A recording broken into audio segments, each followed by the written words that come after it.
Welcome to the Content Amplified podcast, brought to you by Masset. Our goal is to help you get more from your marketing content. Each episode is a 10 to 15 minute interview with industry experts that share amazing insights to help you squeeze as much juice from your content as you possibly can. Here's today's interview. Welcome back to another episode of Content Amplified. Today, I'm joined by Stephanie. Stephanie, welcome to the show. Hi, thank you for having me, Ben. Well, I'm super excited. Thanks again for being here. This is a subject we haven't ever really touched when it comes to this podcast, so I'm really excited about it. But before we dive into the subject, Stephanie, tell us a little bit more about yourself, how you got into marketing, what you love about content and marketing in general. Yeah, sure. So I started off in the D2C e-commerce space back in the mid 90s, creating websites with HTML coding. And this is back before we had really any kind of systems in place and we knew what was really going on and we didn't have any education on it. We were figuring it out as we went. But what I do know is through my e-commerce journey, I've worked for a lot of businesses from small mom and pops to startups, helping them figure out how to scale and grow their business and do it efficiently. I would say that the way that I started in the D2C space was really working with smaller companies, helping them figure out how to look at profitability, how to grow, what kind of media stacks they should be looking at, and then really just how to create the right proper funnels and flows that they needed to have in order for their customers to have a really strong experience, as well as working with brands and helping them grow their brand stories and impact and how to show that impact to their customers. And then create value. I think that's really important. We're in a world right now where brands are very conscious about the way that they come across to consumers, and rightfully so, they should. We're in a different generation right now than we used to be. And the rules have changed so much over the past 25 years. And budgets have changed so much over the past 20 years. Cost of advertising has changed. And so we really have to be very skillful about the financials and making sure we communicate that effectively, as well as how do we test what we have to make sure that we're making the best use of the platforms that we're using. So A/B testing is something I've been doing a lot for the past probably like 15 years, even before that, I would say, but from a different avenue. Before we had all the data that we had, we really had to A/B test everything before we had consumer insights. So I would say a lot has changed. I kind of I feel like I can provide a unique perception of the way things were versus the way they are now and how we've kind of come full circle on the marketing industry now. Love it. Love it. And I'm excited to dive into A/B testing today for the content of this episode. And really, when we talk about A/B testing, so many people, they look at like AdWords A/B testing and a couple of other things, but hardly ever do we really talk about focusing on the content. So when it comes to A/B testing your content, where can someone get started? Like, how do we even like think about this? Why should I do this in general? Like, how do I actually kind of get this ball and this motion rolling?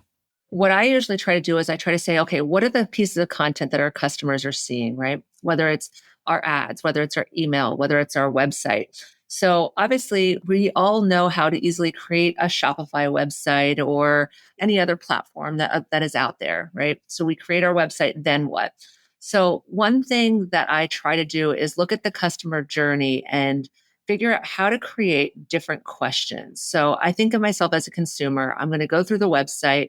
What are certain pain points that may stop me from wanting to purchase from a content perspective or from a website perspective? So I'll give you a really good example. When I first came in, I'm the VP of marketing over at a company called 4Ocean, and we are a very content heavy site because there's so much stuff that we're putting out there. It was as simple as coming to the website as a customer, and we had dev that said, we want to put in this new buy now with one click button and on the PDP pages, on our product pages. And I was very hesitant because I said, I know it sounds like it's good because people can click and then check out, but there's already a checkout button there. And what happens when you put two buttons on a product page? And they're like, well, it's going to do really well. They wouldn't put it out there if it doesn't do well. I said, that's great. Let's test it. I have a philosophy, test, don't guess. I got that from one of my previous growth marketers when I was over at Manly Bands from a good friend of mine, Greg. And it really stuck with me. And so I never like to put anything live on a site, especially on a product page, especially on a checkout page that could affect conversion. So we tested it. And what I found is that when the button was added, or I should say when the button was off, off the PDP page, that extra button, conversion rate increased by 25%. And what that looked like, even though it doesn't sound like a lot, 25%, that was like $40,000 a month of loss that we would have had if we had put that button on there. And so you want to look at a couple of things. It's not just conversion rate. It's you want to look at how much more revenue you have generated and how much more profit you would have generated. There are circumstances where I may have better conversion rate on something, but my profit may not be as strong because it's a shipping test. So you have to really think about the test that you're running and what's the purpose for the test. One of the biggest mistakes I think people make when doing A/B testing is they're solely focused on revenue. They're solely focused on how much more revenue would I drive in? And I remember working with a person who does analytics. And the first thing she said is, what is the reason you are testing this? And if it's just revenue, she's like, you're missing half of the things. Like, right? It could be, I want to know how many times that someone goes to the website and clicks on the add to cart button. That's a test in itself. How many people then add something to the cart, or from that mini cart, how many get to that checkout stage, or how many pass the shipping stage? So there's different things that we want to test because they don't always correlate. And so the first thing that I would tell someone to do is to go through your website, find areas where you create your own hypotheses of what you think is going to happen. If you have nothing to measure it against, what are you actually testing? So I think that's the hardest part for people. They just want to go in there and they want to start changing button colors. They want to start doing all this stuff, but you have to have a reasoning. So what I always say is if you want to start with your highest trafficked pages. Start with your product pages, start with like your home page, start with your checkout, and start finding things that are easy grabs, that are quick to do. It could be as simple as what happens when I move the add to cart button on mobile above the fold. And it could be as easy as going into like a Hotjar or going into like a Microsoft Clarity software tool that's free and seeing what the scroll looks like. Well, guess what? When I started at one company, I would scroll down and see that people got to the add to cart button 33% of the time on mobile. I'm like, that's insane to me because it took so long for them to get to it. So what happens now if I take that add to cart button from 33% to 75%? I think that when you go from 33% to 75% on mobile, we'll see an increase in conversion rate of 35%. That's my gut. And we should be okay to be wrong. And when I fail at a test, I love failing at tests because I'm still learning something. You know, we ran a test. I remember my head of creative said, I want to change our program from a subscription program to a membership program because I think that term is going to be stronger from a storytelling perspective. I was like, I agree with you. There's no way that membership will not do better than subscription. And it tied. I was pissed. It tied. From a statistical standpoint, there was no difference calling it subscription versus membership, but I wanted one to be a winner. In this circumstance, it didn't. And I'm not telling everyone who has a subscription program, you could start calling it membership. Every situation is different. And what one test does in one company can be completely different in another company. There's so many different scenarios. So I think the first thing to do is create a list of 10 scenarios. The other thing I would say is make sure that you get enough traffic for there to be statistical significance. And there's tools that will show you that that you can use.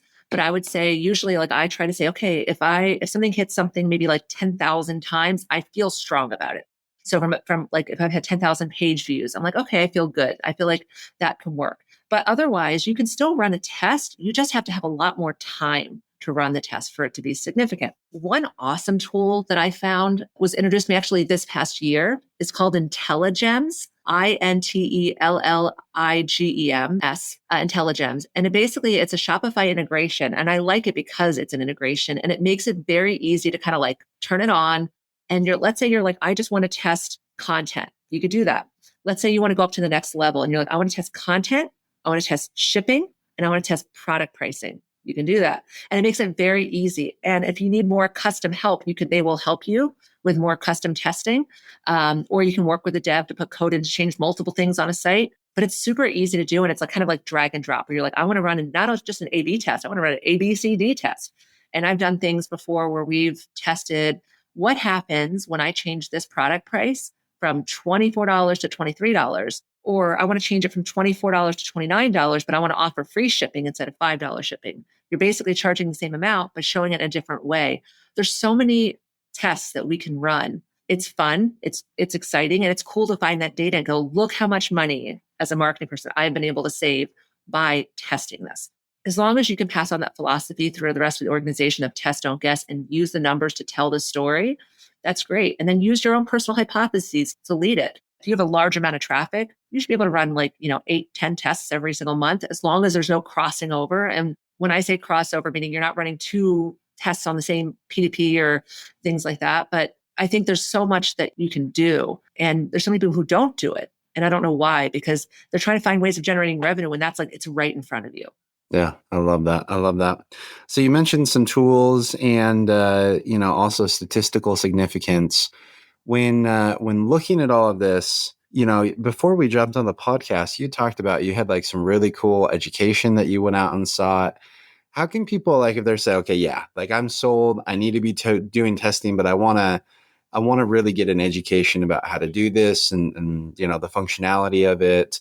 Where do you recommend people go to get additional training? Yeah. So I'll tell people like a little secret of mine. My degree was in e-commerce back in 2005. And I say my marketing degree was in 2005. And we learned about cybersecurity and HTML coding because there was no such thing as like what e-commerce looked like back, 20 years ago.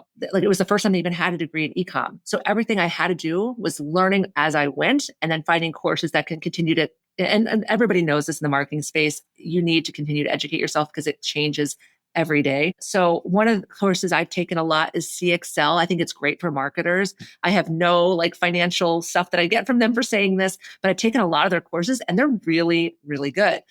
There was one course I had taken specifically on A/B testing. I think it was called A/B Testing Mastery with CXL. I thought that was a really good one. There's a couple of them that they have on A/B testing, like for beginners and more intermediate. But I think it's great to really have that when you're applying for jobs, when you're looking for new skill sets, having that ability to say like, hey, I was able to increase the conversion rate on our site and increase sales by this amount just from testing alone. That's not your primary use of A/B testing, but it's still really awesome to have on a resume to show that you know how to build out these tests, how to think about them logically, and how to implement, execute them in a way, and then communicate the effectiveness of it to the rest of the team. I think that's really important, especially when you don't have resources in small businesses for analytics, testing, dev. Being able to have that background gives you a one up in the game to show your team how you can help them generate more revenue for the business and how to look at things logically and strategically.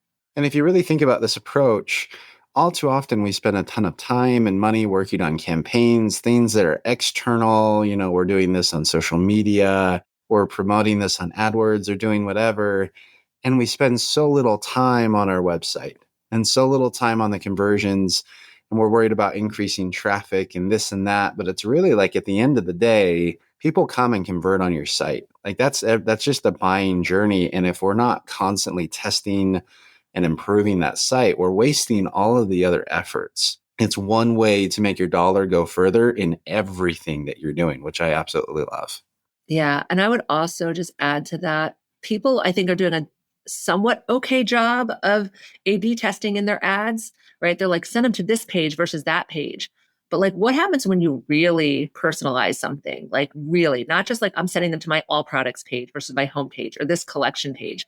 What happens if you like have an ad that actually shows them something, and then when they get to that landing page, it shows them basically the same thing? Like, what a concept. I mean, I just think that journey of the landing page discovery and figuring out when I send traffic from this ad or I send traffic from this, UTM parameter, like this is the experience that they're going to have. Like the fact that you've thought so much of it is like inviting someone to your house and having it clean for them. Because it's like, you just feel good. You're like, okay, I'm in the right place. And I think that by understanding that we're in a place where we should be designing mobile first for the most part, depending on your industry, but most companies should be designed mobile first, and really just understanding like, what are your customers really seeing? Not only that, but like what happens after they purchase? And I think that people also forget that when a customer comes back to your site, we don't want them to have the same exact experience. I want my customers to say like, hey, welcome back. Thank you so much for the impact that you've been able to bring to our mission. We're so stoked that you're back to see us. And carrying that voice through as a post-purchase customer versus a new customer. What does that journey look like after they've bought? It's so expensive to get them there. So convert them well and then get them to come back and give them that good experience. That's what it's all about. It's just about giving somebody like making them feel like they're part of the journey of the company. And as 4Ocean, as a mission-based company that's all about cleaning the oceans and ridding the world of plastic pollution, that's even more important for us. I've been working right now with 4Ocean team on creating personal impact reports, and then testing through email of like, well, what are the subject lines? What should the subject lines be? What should we show them when they open these emails? What are they interested in? Creating focus groups around certain things that matter. So using our subscribers and saying, hey guys, we care about, your journey. We want to make sure that we hear you. We know what's important to you. So A/B testing is not just about, or I should say testing in general isn't just about that quantitative experience. There should also be some qualitative feedback as well to kind of help understand, well, where's that coming from? Why is that happening? So there's certain times where we'll test and I'll say, okay, I know that my customers care about the mission, but they don't care about shipping. Are they willing then to pay $5 more for the product and get free shipping then, because they look at the money that we're paying towards the product as impact, right? They don't look at shipping as impact. So maybe conversion rate will go up. So that's like a current test that we're running right now. And so there's so many things that we can think about from a qualitative perspective that will lead us to quantitative testing. And so I think when you look at both sides, it really helps tell the full story. In the same way, when we run ads, right, we can use incrementality testing to tell us where should we put our dollars, but it also doesn't tell us that why are those dollars in those other places not working? Maybe there's a reason why they're not working. Is it because the customers just aren't there, or the experience that they get when they hit the page is not strong enough? So we have to really not look at things in a silo and open our mind to asking constantly, well, why? And then discovering. And what I love about A/B testing is we'll run tests and then I'm like, that's really interesting. Let me run another test. And it turned like one test can turn into 10, which can turn into 20. It's like being in an escape room and just trying to figure out, like, how do I get through these questions? Let me, and you call on the loudspeaker, like, can you give me another clue? And so you're just constantly looking to get new clues. And I'm a huge escape room fan, looking to get new clues to try to figure out, how do I get to the right answer? And what's cool about it is that right answer today may not be the right answer in 3 or 4 months from now when you have to retest it again. It's fun. It's exciting. And I think that's the way you have to look at it. Sometimes when you take the courses on it, it may not be as fun, but when you're in it and testing it and seeing the results, you're like, this is kind of cool. Yeah, your philosophy. I love the position of always asking why and always figuring out and using the data, using the resources, talking to people, doing whatever. But you should always be on this hunt to answer why are people doing the things they're doing, and use every resource possible to figure out how to answer that question. Because every single time you answer that question from your target market, your opportunities and everything grow so much. So this is amazing. This is so good. I love this information. And I was going to tell the people who are in marketing, the hardest part is then communicating the data for the change back to your C team. That's the hardest. I've had times, look, I have not been successful in all my endeavors, but I've had times where I've had to explain to a CFO, we do not need to charge shipping. And they're like, but I don't understand. We're losing 40 grand a month. I'm like, but we will be losing 150 grand when you remove the cost of the shipping, you remove the cost of goods, you take all of that out of it, the equation, and you look at profit. We are more profitable as a company when we offer free shipping. Yes, we're losing on the shipping, but that's okay because we're making enough money. We're making that money back through increased conversions from offering the shipping, and having to show that and explain it in a way that makes sense to finance is one of the reasons why I'm a huge advocate on understanding profit, understanding finance, and how to look at your numbers from that standpoint so that you can effectively communicate and earn the respect of your finance team so that they know that you know what you're doing and you're not just like a cog on the marketing wheel. It's really important to show your CEO that you care about the profitability of the business and that you have their best interests at heart and are looking at things the same way that they're looking at things. So just want to throw that out there, that it's not easy, but I think it's also important if you're going to master the skill of A/B testing, you need to master the reporting side of it too, and how to properly explain it to people in finance and C team. I love it. I love it. Well, as promised, these episodes are short and to the point, and we've run out of time. But Stephanie, thank you so much for your insights and everything you shared. If anyone wants to continue the conversation online, how can they reach out and find you? You can reach me on LinkedIn. I'm usually very accessible there. That's probably the best way to get a hold of me. And then I just want to say thank you. This is awesome being on the podcast. Much appreciated. Love it. And thanks for your insights. Have a wonderful day. You too. Thank you for listening to the Content Amplified podcast. Please subscribe and leave us a review. And for additional ways to get more out of your content, visit our website at getmasset.com. That's getmasset.com. And tune in next time to the Content Amplified podcast.